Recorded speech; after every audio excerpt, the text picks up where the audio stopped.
পাঠশালা টরন্টোর YouTube চ্যানেলে স্বাগতম। আজ শুনবেন পুষ্পময়ী বসু অনুদিত, বিশ্বজুড়ে বহুল পঠিত মাক্সিম গোর্কির মা উপন্যাসের 18তম পর্ব। মা উপন্যাসের পাঠ আজীবন সংগ্রামী কমরেড মা লতিফা আজিম মায়ার স্মৃতিতে নিবেদিত। পাঠে আছি ফারহানা আজিম শিউলি। 25। বেঞ্চের ওপর নিজের জায়গায় বসতে বসতে কি যেন বিড়বিড় করে সিজভ। কি বলছো? মা বলে। না কিছু না, মানুষগুলো সব গাধা। ঘন্টা বাজে। নির্বিকার কণ্ঠে কে যেন বলে, জজরা আসছে। সকলেই উঠে দাঁড়ায়। আগের মতোই লাইন বেঁধে জজেরা আসে, বসে। আসামিদের কাঠগড়ায় ফিরিয়ে আনা হয়। সিজভ কানে কানে বলে, এই সেরেছে, সরকারি উকিলের বক্তিমে হবে এবার। মা নতুন করে আশঙ্কায় স্তব্ধ হয়ে যায়। সমস্ত দেহটা দিয়ে সামনে ঝুঁকে শুনতে চেষ্টা করে। জজদের একপাশে তাদের দিকে মুখ করে দাঁড়িয়েছে সরকারি উকিল, একটা কোনোই ডেস্কের ওপর। অনেকখানি লম্বা একটা নিঃশ্বাস নিয়ে ডান হাতটাকে প্রবলভাবে নেড়ে নেড়ে সে বলতে আরম্ভ করল। প্রথম কথাগুলো কিছুই বুঝতে পারল না মা। মোটা মসৃণ গলা, কিন্তু কখনো দ্রুত কখনো মন্থর। একঘেয়ে টানা সুরে ঝিমিয়ে ঝিমিয়ে চলতে চলতে হঠাৎ যেন চিনির ডেলার সামনে মাছির ঝাঁকের মতো ভনভনিয়ে ওঠে। কিন্তু তার কথায় ভয়ঙ্কর কিছু পেল না মা। বরফের মতো হিম, ছাইয়ের মতো ধূসর কথার স্রোত ভেসে বেড়ায় ঘরের মধ্যে। আবহাওয়াটা অস্বস্তিকর হয়ে ওঠে। মনে হয় সূক্ষ্ম ধুলোর জালে যেন ভরে গেছে ঘরখানা। অনুভূতিহীন রাশি রাশি কথা শুধু। তার একটিও পাভেল আর তার সঙ্গীদের কাছে পৌঁছয় না। ওরা সেগুলো গ্রাহ্যও করে না। আগের মতোই নিরুদ্বেগে নিজেদের মধ্যে নিঃশব্দে আলাপ চলে ওদের। কখনো হাসে, কখনো হাসি চাপতে গিয়ে ভুরু কুঁচকে ওঠে। সিজভ বলে, যত মিথ্যে কথা বলে যাচ্ছে। মা কিন্তু পুরোপুরি সায় দিতে পারে না। মা বুঝতে পারে সবাইকে নির্বিচারে দোষী সাব্যস্ত করতে চায় লোকটা। পাভেলের কথা বলতে বলতে শুরু করে ফিওদরের কথা। তার কথা শেষ হতেই এলো বুকিং। যেন সবাইকে ভালো করে গুছিয়ে গাছিয়ে এক বস্তায় গাদা করছে উকিল সাহেব। কিন্তু কথার মানে যাই হোক না কেন, তার জন্য মায়ের কিছুই এসে যায় না। এখনো মনের মধ্যে ভয়, সাংঘাতিক একটা কিছু ঘটবে। সেই সাংঘাতিকেরই তালাশ করে মা সরকারি উকিলের বক্তৃতার অন্তরালে। লোকটার মুখে, চোখে, গলার স্বরে, তার গৌরবরণ হাতখানার ছন্দবদ্ধ আস্ফালনে কি যেন একটা আছে। গা বুক ছমছম করে, কিন্তু ঠিক বুঝে উঠতে পারে না কিসের ভয়। বিচারকদের দিকে চেয়ে দেখে। বক্তৃতাটা যে একঘেয়ে লাগছে ওদের, তাতে কোনো সন্দেহ নেই। সেই নির্জীব ফ্যাকাশে পাঁশুটে মুখগুলোতে কোনো ভাবের বিকার নেই। সরকারি উকিলের কথা ঘরের হাওয়ায় এক অদৃশ্য কুয়াশার জাল বনে। ঔদাস্য আর ক্লান্তিকর প্রতীক্ষার মেঘে ঘিরে ফেলে বিচারকদের। খাড়া কাঠের মতো হয়ে বসে আছে প্রধান বিচারক। যেন জমে গেছে। চশমার পেছনকার ধূসর রঙের ফুটকিগুলো থেকে থেকে সারা মুখখানার বর্ণহীনতার সঙ্গে এক হয়ে মিশে যায়। এই নিষ্প্রাণ ঔদাস্য, হৃদয়হীন বৈরাগ্য দেখে মা অবাক হয়ে নিজেকে শুধোয়, রায় দিচ্ছে নাকি ওরা? নিজের প্রশ্নেই মনটা ওর কুঁকড়ে এতটুকু হয়ে যায়। যে ভয়ঙ্করের পথ চেয়ে বসেছিল মা, সেই পথ চাওয়াটুকুর সমস্ত আশঙ্কা ম্লান হয়ে যায়। বুকের মধ্যে তীব্র অপমানের ঘা দগদগ করতে থাকে। সরকারি উকিলের বক্তৃতা হঠাৎ শেষ হয়ে যায়। শেষ কথা কটার জাল তাড়াতাড়ি বুনে ফেলে। মাথা নিচু করে বিচারকদের অভিবাদন করে হাত ঘষতে ঘষতে বসে পড়ে ভদ্রলোক। মার্শাল চোখ বিস্ফারিত করে নমস্কার করে। নগরপাল যেন করমর্দনের জন্য হাত বাড়িয়ে দেয়। আর জেলাশাসক শুধু নিজের ঘড়ির দিকে তাকিয়ে তাকিয়ে হাসে। কিন্তু বিচারকেরা নিশ্চল হয়ে একভাবেই বসে রইল। চেহারা দেখে মনে হয় বক্তৃতায় তারা খুশি হয়নি। মুখের সামনে একটা কাগজ নিয়ে বৃদ্ধ বলে, এখন আসামি ফেদসেভ, মার্কভ, জাগারভের পক্ষের কৌঁসুলির সওয়াল জবাব শুরু হবে। উকিল উঠে দাঁড়ায়। সেই নিকোলাইয়ের ওখানে যাকে দেখেছিল মা। চওড়া গড়নের অমায়িক মুখ, ছোট ছোট চোখে হাসি লেগে আছে। লালচে ভ্রু জোড়ার নিচ থেকে ঝকঝকে ধারালো দুখানা কাঁচের ফলা যেন হাওয়া কেটে চলেছে।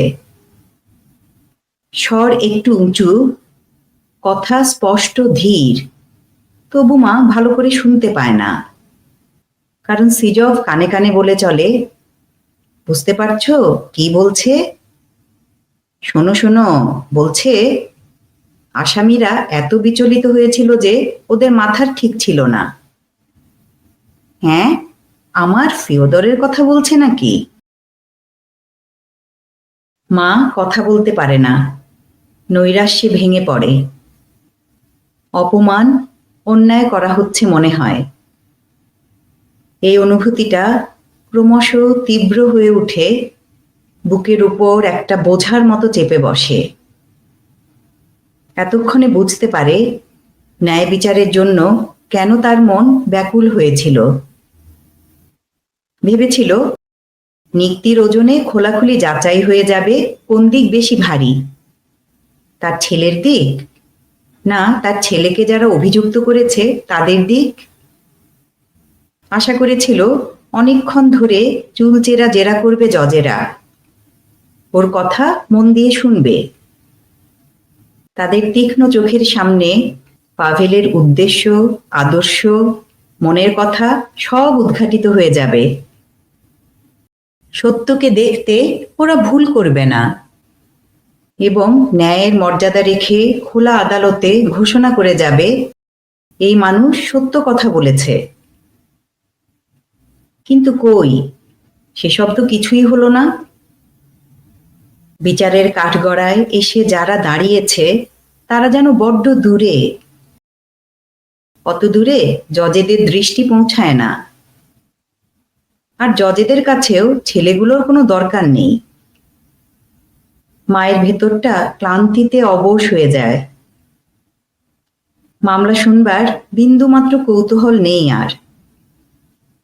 নিজের মনে হাহাকার করে, এর নাম বিচার? ঠিক বলেছ, সায়দায় সিজফ। আরেকজন উকিল উঠে দাঁড়ায়। তীক্ষ্ণ পাণ্ডুর মুখে শানিত ব্যঙ্গ। বারে বারে বিচারকেরা ওর কথার মাঝখানে বাধা দেয়। সরকারি উকিল লাফিয়ে উঠে সক্রোধে তাড়াতাড়ি কি যেন বলে বিবরণীর বিষয়ে। বৃদ্ধ বিচারপতি আসামি পক্ষের উকিলকে বুঝিয়ে বলে, মাথা নিচু করে সসম্মানে শুনে আবার আরম্ভ করে উকিলটি। সিজফ বলে, খোঁড়ো বাবা, সব ঠিকঠাক করে দেখিয়ে দাও। একটা উত্তেজনার হাওয়া যেন সরসরিয়ে বয়ে যায়। বিরোধী শক্তি ঝকমক করে। উকিলের ধারালো কথার ঘায়ে জজেদের তিনকেলে পুরুগণ্ডারের চামড়া জর্জরিত হয়ে ওঠে। ওর বাক্যবাণের আঘাত এড়াবার জন্য তারা যেন গোমরা মুখে ফুলে উঠে ঘেঁষাঘেঁষি হয়ে বসে। এরপর পাভেল উঠে দাঁড়ায়। নিমেষে সব স্তব্ধ হয়ে যায়। মায়ের সমস্ত দেহ সামনের দিকে ঝুঁকে পড়ে। অতি ধীর শান্ত স্বরে আরম্ভ করে পাভেল। পার্টি সভ্য হিসেবে আমি শুধু আমাদের পার্টির রায়ই মানি। সুতরাং আমি আত্মসমর্থন করব না। আমারই মতো আমার কমরেডরাও আত্মসমর্থন করতে অস্বীকার করেছেন। কয়েকটি জিনিস আপনারা বোঝেননি। তাদেরই অনুরোধে আমি তা বুঝিয়ে দেবার জন্য এখানে এসে দাঁড়িয়েছি আজ। সোশ্যাল ডেমোক্রেসির পতাকার তলায় আমরা যে মিছিল বের করেছিলাম, সরকারি উকিল মশাই তাকে আখ্যা দিয়েছেন রাজবিদ্রোহ বলে, এবং বরাবর তিনি এই ধারণাই পোষণ করে এসেছেন যে আমাদের এই আন্দোলন জারের বিরুদ্ধে। কিন্তু স্পষ্ট ভাষায় সকলকে এই কথাই জানিয়ে দিতে চাই যে শুধুমাত্র জারতন্ত্রের শেকলেই আমাদের দেশ বাঁধা আছে বলে আমরা মনে করি না। তবু সেটাই হলো প্রথম এবং প্রত্যক্ষ শেকল, এবং এ বন্ধন থেকে জনগণকে মুক্ত করা আমাদের কর্তব্য বলে আমরা মনে করি। দৃপ্ত বলিষ্ঠ কণ্ঠস্বর। স্তব্ধতা গাঢ় হয়ে ওঠে। আদালত ঘরের দেয়ালগুলি যেন সরে যায়। বহু দূরে সবকিছুর ঊর্ধ্বে ভাস্বর দীপ্যমান মূর্তিতে দাঁড়িয়ে থাকে পাভেল। জজেরা চেয়ারে ব্যস্ত সমস্ত হয়ে নড়ে চড়ে বসে। মার্শাল উড়ে দেখতে জজের কানে কানে কি যেন বলে। সেটা শুনে সে সম্মতি সূচকভাবে মাথা নেড়ে পুরো জজের দিকে মুখ ফেরায়। তখন অন্য দিক থেকে রোগা জজ বুড়োর কানে কি একটা ফিসফিস করে বলে।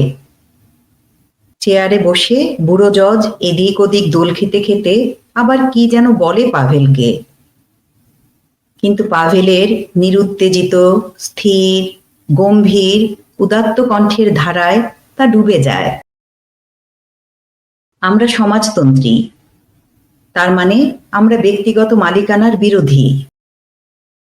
এই ব্যক্তিগত মালিকানা আছে বলেই সমাজ ভেঙে পড়ছে।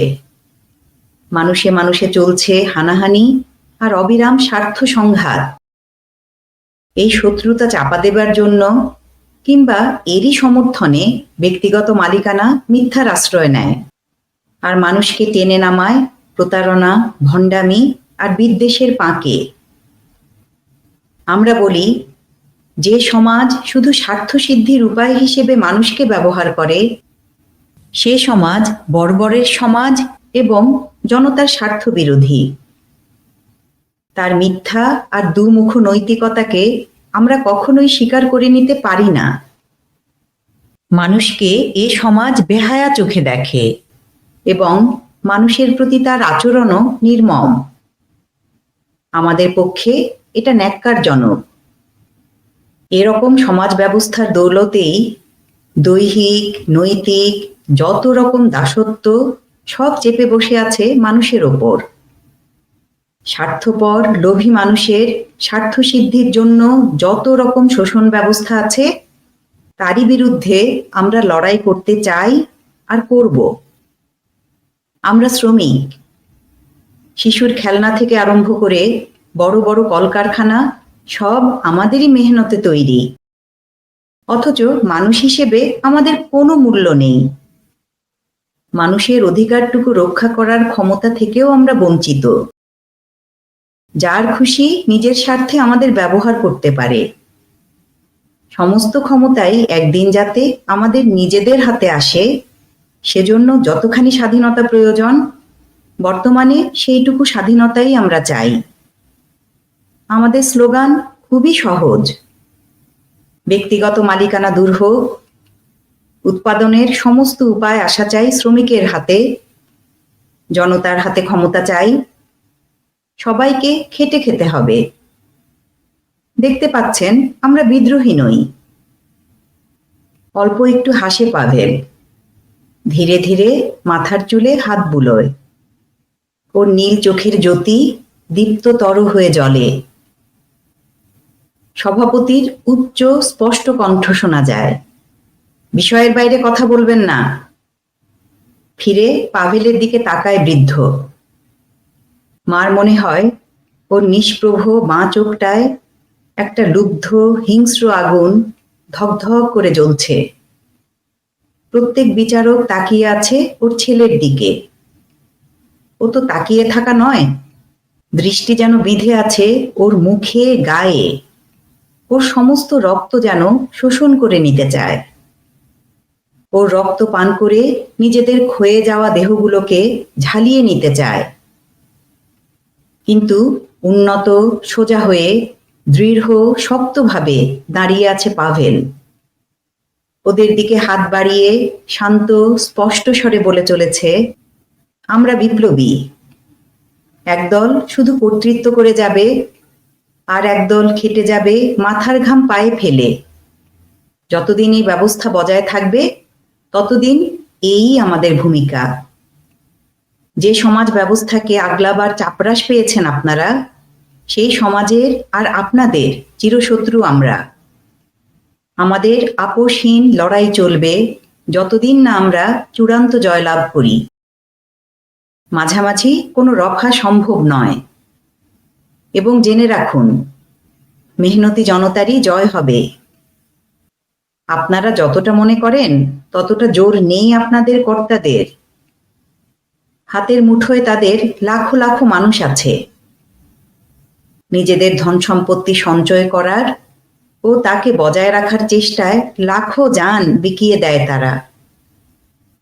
কিন্তু যে ক্ষমতায় তারা আমাদের দাবিয়ে রাখে, সেই ক্ষমতাই আবার তাদের নিজেদের মধ্যে লড়াই বাঁধিয়ে দেয়। ওতেই তারা মরে, দেহেও মরে, নৈতিক মৃত্যুও হয়।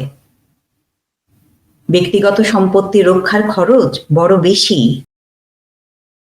সত্যি কথা বলতে গেলে আপনারা মালিকরা আমাদের চেয়ে আরো বেশি বাঁধা। আপনাদের দাসত্ব আরো বেশি। আমাদের দাসত্ব শুধু দৈহিক, আপনাদের দাসত্ব মনের, চিন্তারও। নানা রকম কুসংস্কার আর অভ্যাসের ফাঁস লেগে আপনাদের আত্মার মৃত্যু ঘটেছে।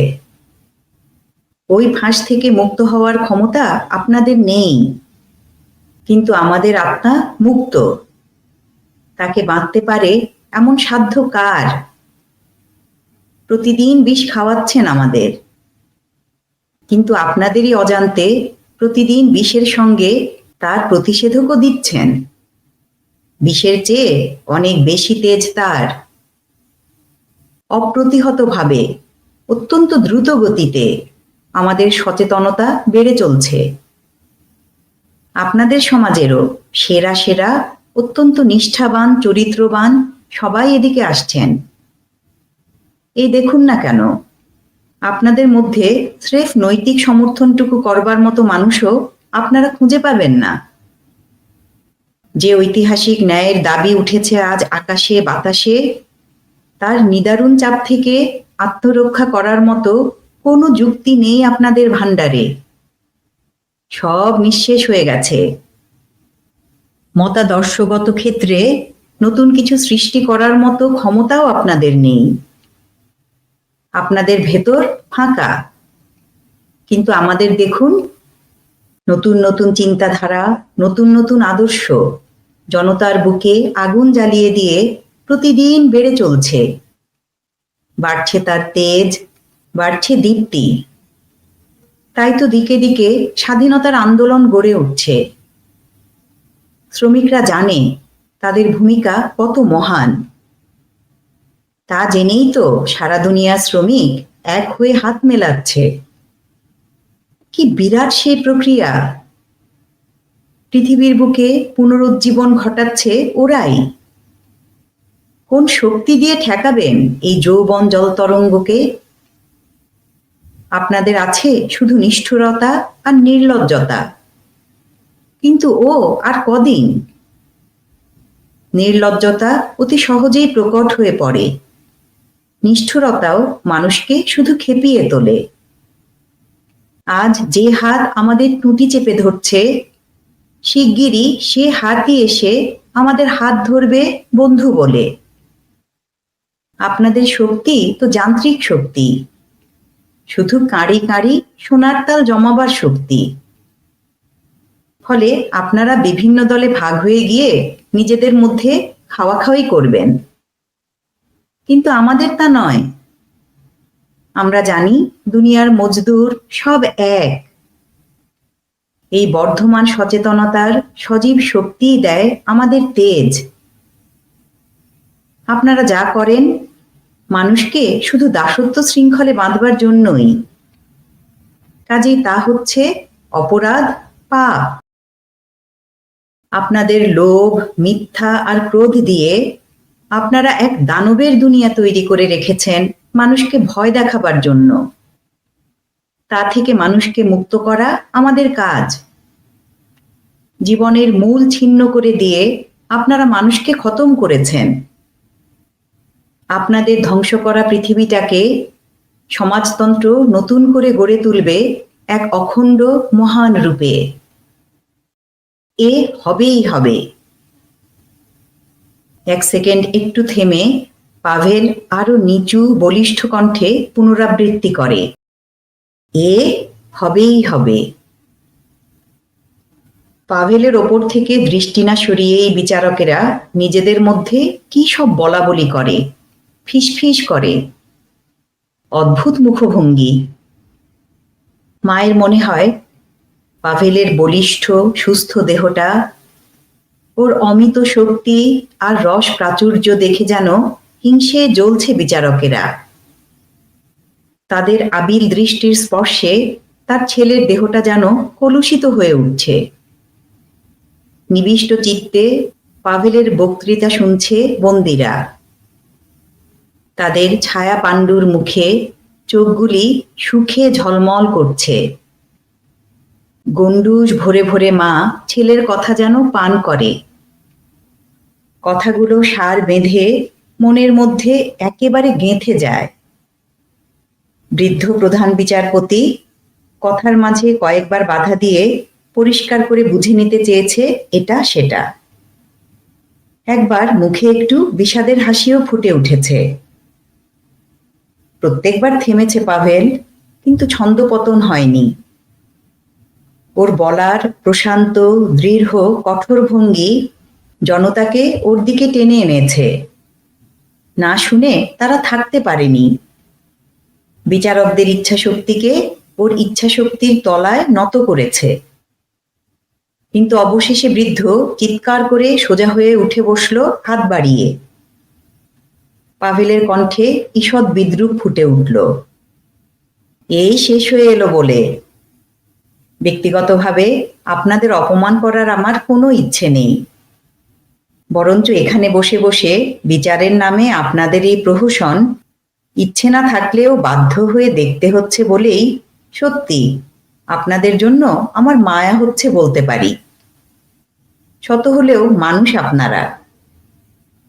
যেই হোক না কেন, শত্রু হলেও অত্যাচারের দাসত্বে এমনি লজ্জাকরভাবে নিজেকে ধুলোয় নামিয়ে আনা, মানুষের মর্যাদা বোধটুকুকেও খুইয়ে এমনিভাবে দেউলে হয়ে যাওয়ার দৃশ্য আমাদের মনে লাগে। বসে পড়ে পাভেল, বিচারকদের দিকে একবারও তাকায় না। মা রুদ্ধ নিঃশ্বাসে এক মনে তাকিয়ে থাকে তাদের দিকে। আন্দ্রেই পাভেলের হাত সজোরে চেপে ধরে। ওর চোখ থেকে যেন আলো উছলে পড়ে।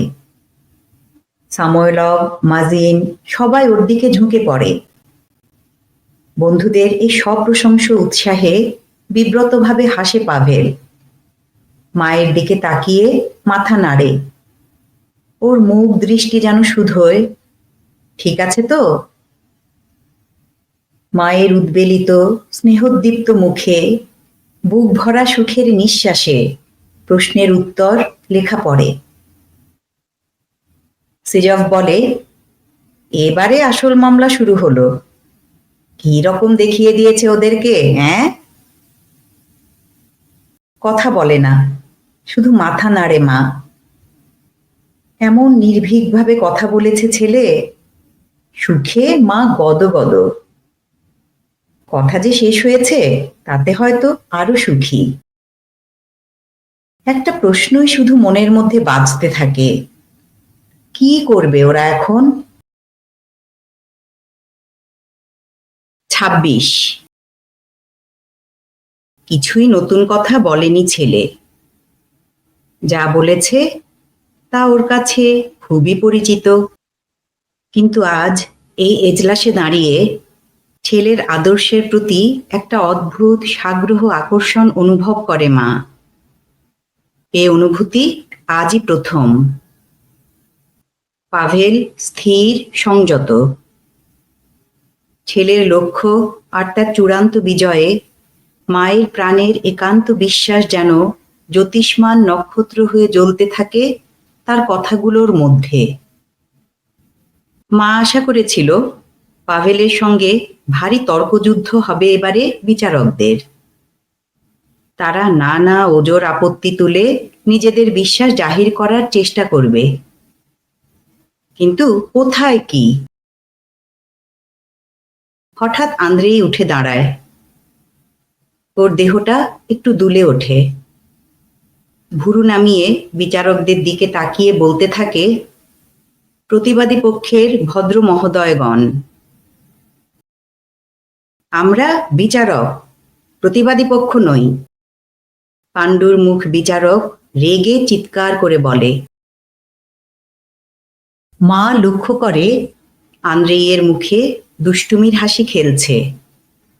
ওর গোঁফগুলি কাঁপছে, আর বেড়ালের চোখের মতো সকৌতুকে জলজল করছে ওর চোখ। এ চেহারা তার খুব চেনা। লম্বা হাতটা দিয়ে মাথাটাকে খুব ঘষে নিয়ে দীর্ঘ নিঃশ্বাস ফেলে আন্দ্রেই বলে, তাই নাকি? তা আপনারাই যে বিচারক তা তো বুঝতে পারিনি। আমি তো ভেবেছি আপনারা প্রতিবাদী পক্ষ। কাজের কথা বলুন, শুকনো গলায় হেঁকে উঠল প্রধান। কাজের কথা? বেশ বেশ। ইতিমধ্যেই নিজেকে ভাবতে বাধ্য করেছি যে আপনারা বিচারক, মহা সম্মানীয় স্বাধীন চেতা। আদালত আপনার সুপারিশ চায় না। তাই নাকি? বেশ বেশ, তাহলে বক্তব্যই বলি। আচ্ছা, আপনারা তাহলে আপন পর এসব তফাৎ ফারাক করেন না। আপনারা হলেন স্বাধীন লোক, কেমন? আচ্ছা, তাহলে এই ধরুন, আপনাদের সামনে দুজন লোককে নিয়ে এলো। এক পক্ষের নালিশ, দ্বিতীয় জন তার সব কেড়ে কুড়ে নিয়ে ঠেঙিয়ে তুলোধুনে দিয়েছে। আর অপর পক্ষ তাল ঠুকে বলছে, আলবৎ করব, আলবৎ কেড়ে খাবো, হাতে বন্দুক আছে, কেন করব না? বৃদ্ধ গলা উঁচিয়ে বলে, আসল বিষয়ের ওপর কথা বলবেন নাকি? হাত কাঁপছে বৃদ্ধের, বোঝা যায় রেগে গেছে। মা খুব খুশি, কিন্তু আন্দ্রেয়ের ধরন ওর ভালো লাগে না। ছেলের জবানবন্দির পর এসব হালকা কথা খাপ খায় না। চায় একটা গম্ভীর কঠোর বিতর্ক হোক। খখল থেমে বৃদ্ধের দিকে তাকায়, কপালটা ঘষে নিয়ে বলে গম্ভীরভাবে, কাজের কথা বলতে বলছেন? সে আপনার সঙ্গে আর কি নিয়ে বলবো? জানবার যা কিছু আমার বন্ধুই তো তা বলেছে। যা বাকি আছে তা অন্যরা বলবে সময় মতো। বৃদ্ধ চেয়ারের থেকে একটু উঠে হাঁকল। ব্যাস, চুপ। আচ্ছা, এবার গ্রিগরি সামোয়েলভ। ঠোঁট চেপে অলসভাবে বেঞ্চির ওপর বসে পড়ে খোকন। সামোয়েলভ পাশে দাঁড়িয়ে ফোঁকড়ানো চুল ঝাঁকিয়ে বলে, সরকারি উকিল আমার কমরেডদের বর্বর বলেছেন। বলেছেন তারা নাকি সভ্যতার শত্রু। আবার শুধু আপনার নিজের মামলা সম্পর্কে যা বলার বলুন। সেই সম্পর্কেই তো বলছি। খাঁটি লোকদের সঙ্গে সম্পর্ক নেই এমন কোনো কথা আছে নাকি? আর দেখুন, দয়া করে কথার মধ্যে অমন বাধা দেবেন না। আচ্ছা বলুন তো দেখি, আপনাদের সভ্যতা জিনিসটা কি? আপনাদের সঙ্গে তর্ক করতে বসিনি আমরা। কাজের কথায় আসুন এখন। দাঁত খিচিয়ে বৃদ্ধ বলে। আন্দ্রেয়ের কথার ধরনটা বিচারকদের মধ্যে একটা পরিবর্তন এনে দিয়েছে। তাদের ওপর থেকে একটা খোলস যেন খসে পড়েছে। ধূসর মুখগুলো লাল দাগড়া দাগড়া হয়ে উঠেছে। চোখে জ্বলছে শীতল সবুজ আগুনের ফুলকি। পাভেলের কথায় ওদের বিরক্তি লাগলেও কথার মধ্যে এমন একটা জোর ছিল যে পাভেলকে শ্রদ্ধা না করে পারেনি, এবং মনে যত বিরক্তিই থাক বাইরে তা প্রকাশ করেনি। খোকন ওদের এই সংযমের খোলস ছিঁড়ে ফেলে চাপা দেওয়া সত্য স্বরূপটা টেনে বের করে এনেছে। বিচারকের দল চঞ্চল হয়ে অদ্ভুতভাবে মুখ বিকৃত করে কি যেন কানাকানি করে। আপনারা শিখিয়ে পড়িয়ে মানুষগুলোকে স্পাই বানিয়ে তুলছেন। সব বয়সের মেয়েদের কুপথে টেনে আনছেন। চোর ডাকাত খুনির অবস্থায় ফেলে দিচ্ছেন মানুষকে। ভদকা খাইয়ে তাদের বিষিয়ে দিচ্ছেন। জগৎ জোড়া জবাই, মিথ্যা, দুর্নীতি আর বর্বরতা। এই হলো আপনাদের সভ্যতা? হ্যাঁ, এরকম সভ্যতার আমরা শত্রুই বটে।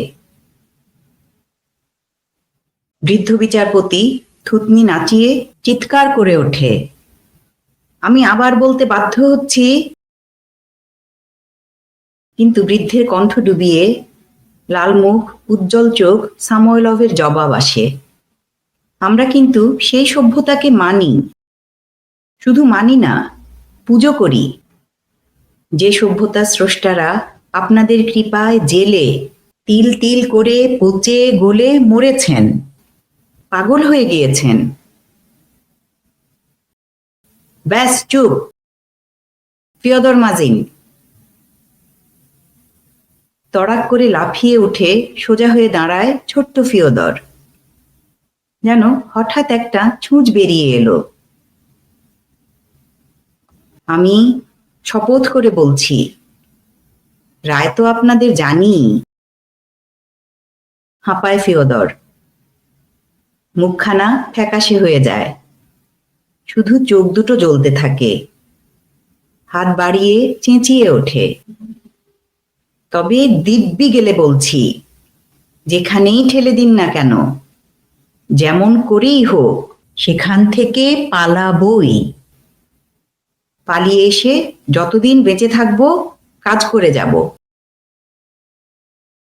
সিজব জোরে জোরে ঘুঁত ঘুঁত করতে থাকে, চঞ্চল হয়ে ওঠে। বিপুল উত্তেজনার তরঙ্গ জনতার মধ্যে অদ্ভুত একটা চাপা গুঞ্জন তোলে। একজন স্ত্রীলোক ফুঁপিয়ে কাঁদতে থাকে, আর একজন বেদম কাশতে আরম্ভ করে। সশস্ত্র পুলিশেরা নির্বোধ বিস্ময়ে তাকায় বন্দীদের দিকে, আর আগুন চোখে তাকায় জনতার দিকে। বিচারকরা চেয়ারে বসে দোলে। বৃদ্ধ তীক্ষ্ণভাবে চেঁচিয়ে ওঠে, ইভান গুসেভ। কিছুই বলবো না।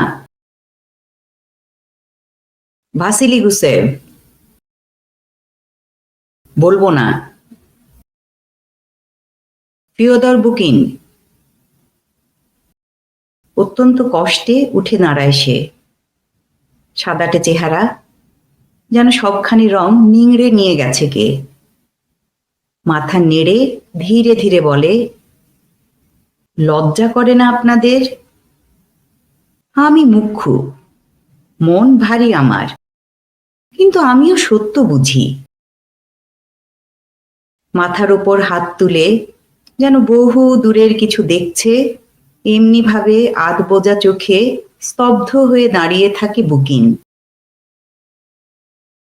চেয়ারে এলিয়ে পড়ে বিচারপতি।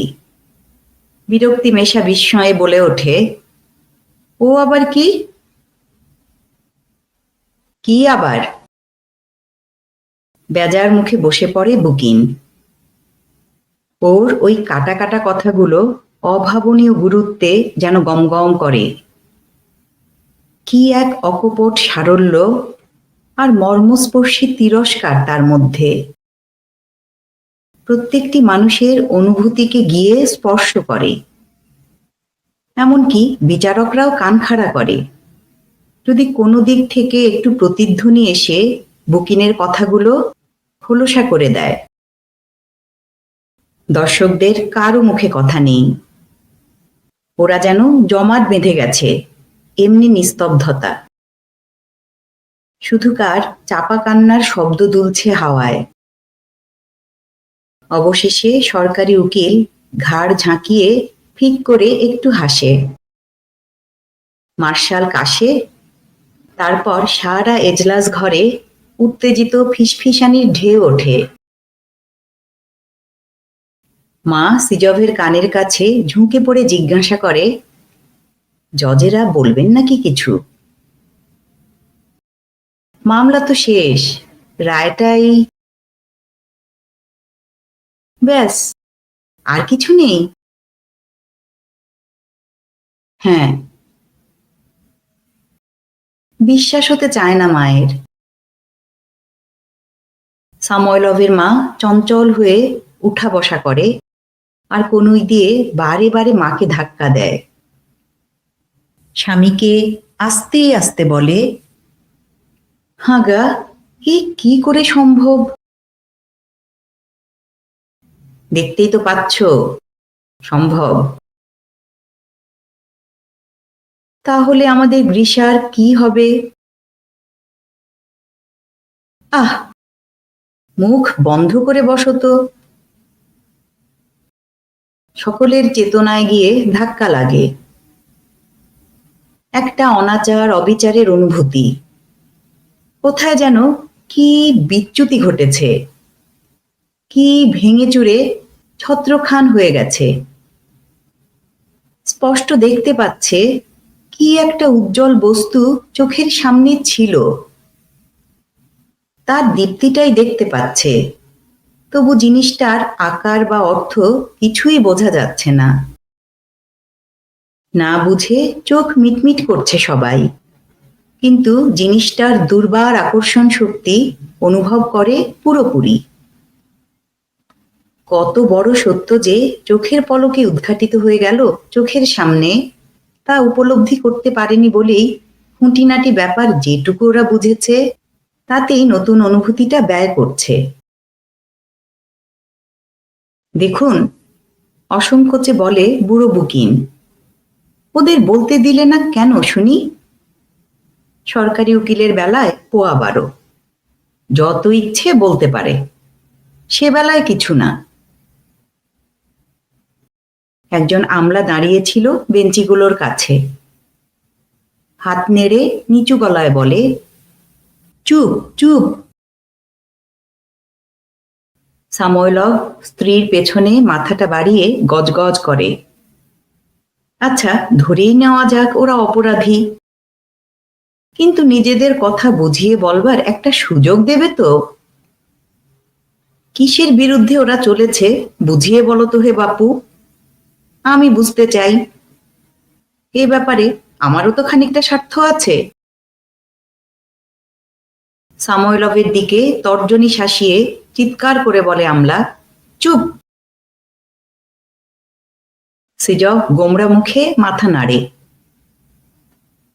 বিচারকেরা চাপা স্বরে কথা বলে নিজেদের মধ্যে। মা ওদের দিকে এক দৃষ্টিতে তাকিয়ে থাকে।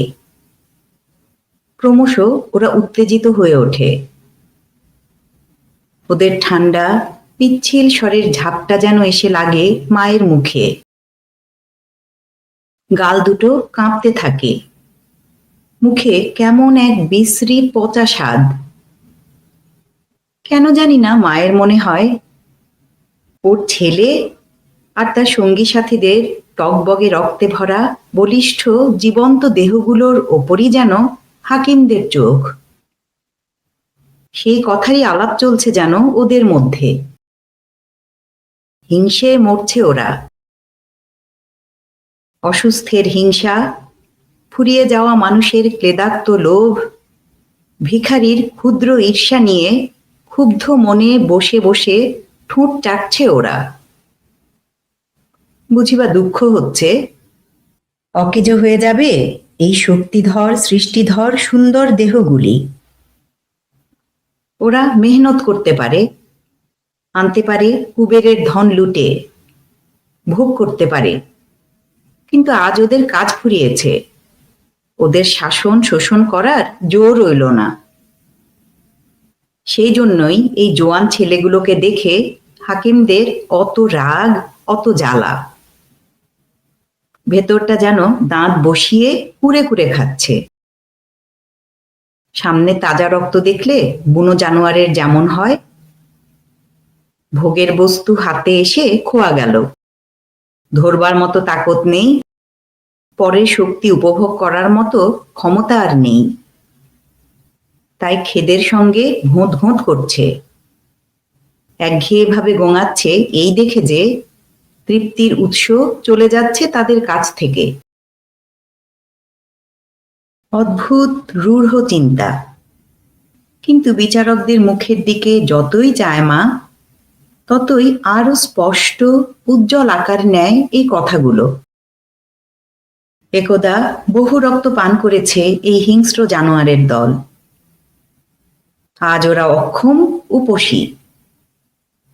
মনে হলো উপসী হিংস্রতার নগ্ন লোলুপতা আর নিষ্ফল ক্রোধ লুকোবার চেষ্টাও করে না ওরা। নারীর হৃদয়, মায়ের হৃদয়, নিজের আত্মার চাইতেও প্রিয়তর পুত্রের ওই বর বপু আজ ওই প্রিয় বস্তুর ওপর দিয়ে গুড়ি মেরে বেড়াচ্ছে এই নিষ্প্রভ চোখগুলোর লালা সিক্ত ক্লেদাক্ত দৃষ্টি। তার ক্লিন্ন স্পর্শ লাগছে ছেলের বুকে, মুখে, কাঁধে, বাহুতে। ওদের প্রাণ সমৃদ্ধ তরুণ সজীব দেহের সঙ্গে যেন নিজেদের দেহগুলিকে ঘষে ঘষে ওরা ওদের স্থবির ধমনীর হিম রক্তপ্রবাহ আর নিষ্ক্রিয় পেশিগুলোকে উষ্ণতায় সঞ্জীবিত করে তুলতে চায়। ভয়ে শিউরে ওঠে মা। বিদ্বেষের কাঁটার খোঁচায় মরা মানুষগুলো যেন চাঙা হয়ে উঠেছে। হাতের মুঠোয় এসেছে কাঁচা প্রাণগুলো। এখন পরোয়ানা জারি করে ওদের দেহগুলোকে ছিনিয়ে নিতে হবে ওদের কাছ থেকে। মার মনে হয় পাভেল যেন ওদের এই লালা ক্লিন্ন স্পর্শটা টের পাচ্ছে আর চমকে চমকে মার দিকে চাইছে। মায়ের দিকে চায় পাভেল। শান্ত কোমল দৃষ্টি, বুঝিবা একটু ক্লান্ত, মাঝে মাঝে একটু মাথা নাড়ে, একটু হাসে। এ তো শুধু হাসি নয়, এ যে আদর। দেরি নেই, দেরি নেই আর, মুক্তি আসছে, বলছে পাভেল ওই হাসির ভাষায়। মায়ের হৃদয়ে যেন কোমল স্পর্শ বুলিয়ে দেয়। হঠাৎ বিচারকেরা সবাই একসঙ্গে উঠে পড়ে। মাও উঠে পড়ে নিজের অজান্তে। চলল এবার, সিজফ বলে। রায় দেবার জন্য? শুধোয় মা। হুঁ। এতক্ষণের মানসিক উত্তেজনা মিলিয়ে গেল মায়ের। ভয়ের একটা গুমোট অবসন্নতা আচ্ছন্ন করেছে ওকে।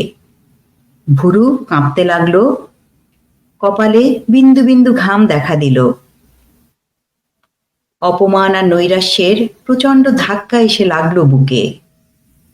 আর নিমেষে হাকিম, আদালত সকলের বিরুদ্ধে চাপা ঘৃণা হয়ে জ্বলে উঠল সেই আঘাত। মাথাটা তীব্র ব্যথায় দপদপ করতে লাগলো। কপালটাকে সজোরে ঘষে চোখ তুলে তাকায় মা।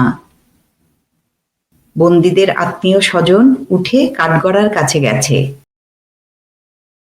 কথাবার্তার গুনগুনানিতে ঘর ভরে গেছে।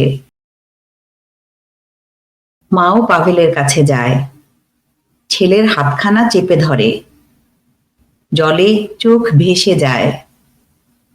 আনন্দ, ব্যথা ফেটে পড়ছে। বিপরীত এলোমেলো নানা সুরের ভিড় লেগেছে অনুভূতির তারে তারে। পাভেল আদরের কথা বলে মাকে। খোকন সেই চিরকেলে হাসি ঠাট্টা নিয়ে ঠিক তেমনিই আছে। মেয়েরা সবাই কাঁদছে, অনেকটা অভ্যেসেই, দুঃখে ততটা নয়। কারণ বিহ্বল হবার মতো অলক্ষ্যে আকস্মিকভাবে তেমন কোনো ভারী আঘাত আসেনি। শুধু অনিবার্য বিচ্ছেদের ব্যথা। কিন্তু আজকের এই মামলার সমস্ত ব্যাপারটা মনের মধ্যে যে রং লাগিয়ে দিয়েছে, তাতে সে দুঃখ খানিকটা মোলায়েম হয়ে গেছে। মা বাপের মনে পাঁচমিশেলি ভাব। দোষী ছেলেগুলোকে বিশ্বাস হতে চায় না। শত হলেও মা বাপ গুরুজন, নিজেদের বিচার বুদ্ধিকেই বড় মনে হয়। অথচ তার সঙ্গে মিশে আছে যে ভাবটা, তা প্রায় শ্রদ্ধার কাছাকাছি। এদিকে কোথায় কি করে থাকতে হবে ওদের ভাবতেই মনটা খারাপ হয়ে যেতে চায়। অথচ ওই ছেলেরাই কেমন সোজা চেয়ে বুক ফুলিয়ে নির্ভয়ে বলে গেল তারা নতুন দুনিয়া গড়বে, জীবনকে সুখের পথ দেখাবে। তাক লেগে যায়। দুঃখ ছাপিয়ে ওঠে বিস্ময়। কিন্তু মনের ভাব মনেই থাকে, ভাষা নেই। ভাষা নেই বলে কথার কাঙাল নয় ওরা।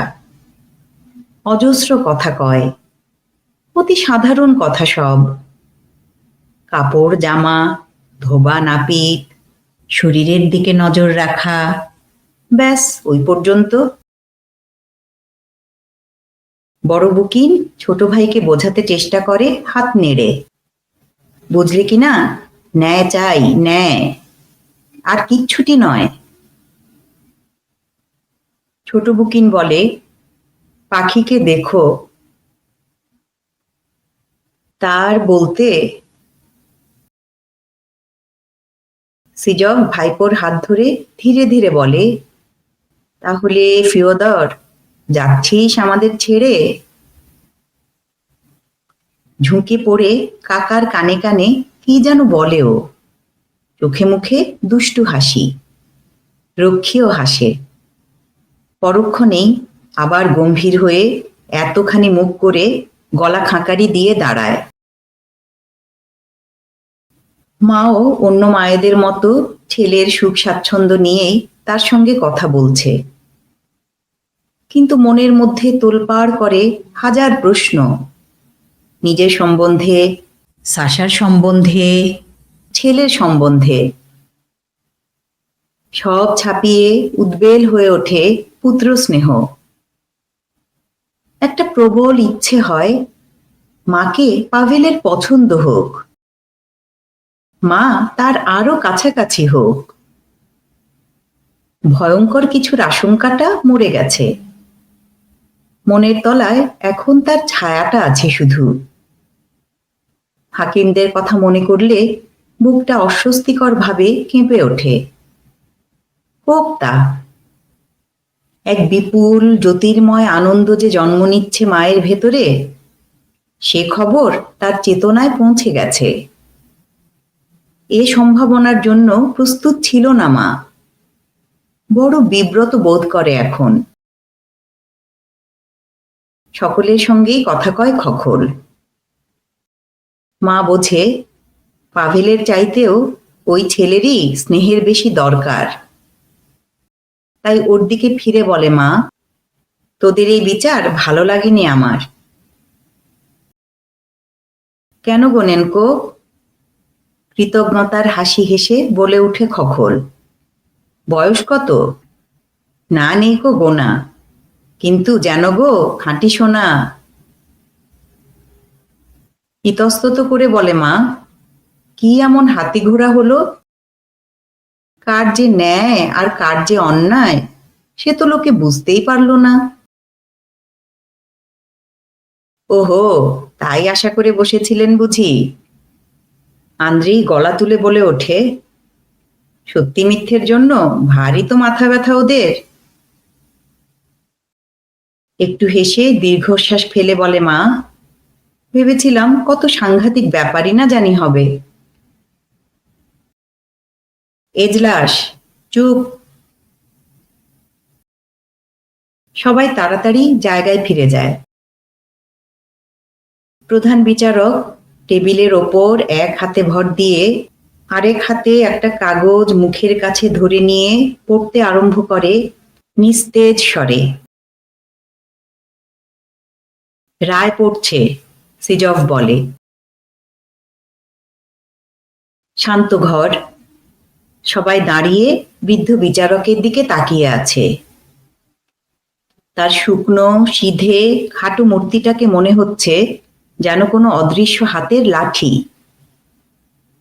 অন্য বিচারকরাও উঠে দাঁড়িয়েছে। জেলা শাসক ঘাড় কাত করে ছাদের দিকে তাকিয়ে। নগরপালের হাত দুটো আড়াআড়ি ভাঁজ করে বুকের ওপর রাখা। মার্শাল দাড়িতে হাত বুলোচ্ছে। রোগা বিচারক, হোঁতকা বিচারক, সরকারি উকিল সকলেই তাকিয়ে আছে আসামিদের দিকে। তাদের পেছনে জারের ছবি। রক্তবর্ণের রাজবেশে ঝলমল করছে সে মূর্তি। আনত দৃষ্টি, ঔদাস্য ভরা গৌরবর্ণ মুখখানার ওপর দিয়ে একটা পোকা হেঁটে বেড়াচ্ছে। যাক বাব্বা, দেশান্তর। একটা স্বস্তির নিঃশ্বাস ফেলে বলে ওঠে সিজফ। যাক বাবা, শেষ তো হলো। বলেছিলে তো সশ্রম দণ্ড। তা হোক গে। ভেবো না মা, সব ঠিক হয়ে যাবে। এ তো জানাই ছিল, ক্লান্ত কণ্ঠে বলে মা। যাই হোক, একটা কিছু হ্যাস্ত ন্যস্ত তো হয়ে গেল। এতদিন তো সবকিছুই হতে পারত। বন্দীদের দিকে ফিরে তাকায় সিজফ। এরই মধ্যে তাদের বের করে নিয়ে চলেছে। উচ্চস্বরে বলে, আসি হে প্রিয়দর, আর যারা যারা আছে। বিদায়। ভগবান মঙ্গল করুন। মা তার ছেলে আর অন্যদের দিকে তাকিয়ে নীরবে মাথা নেড়ে বিদায় জানায়। বুক ফেটে কান্না আসতে চায়, কিন্তু লজ্জা করে যে।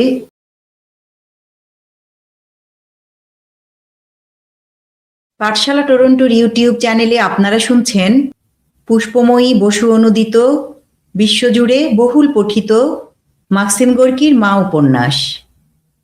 আজ ছিল 18তম পর্ব। মা উপন্যাসের পাঠ আজীবন সংগ্রামী কমরেড মা লতিফা আজিম মায়ার স্মৃতিতে নিবেদিত। পাঠশালার ইউটিউব চ্যানেলটি সাবস্ক্রাইব করুন এবং নোটিফিকেশনের বেল আইকনটি প্রেস করে রাখুন। পাঠ ভালো লাগলে ও প্রয়োজনীয় মনে হলে বন্ধুদের সঙ্গে শেয়ার করুন। পরের পর্ব শোনার জন্য চোখ রাখুন পাঠশালা টরন্টোর ইউটিউব চ্যানেলে। আজকের মতো বিদায়।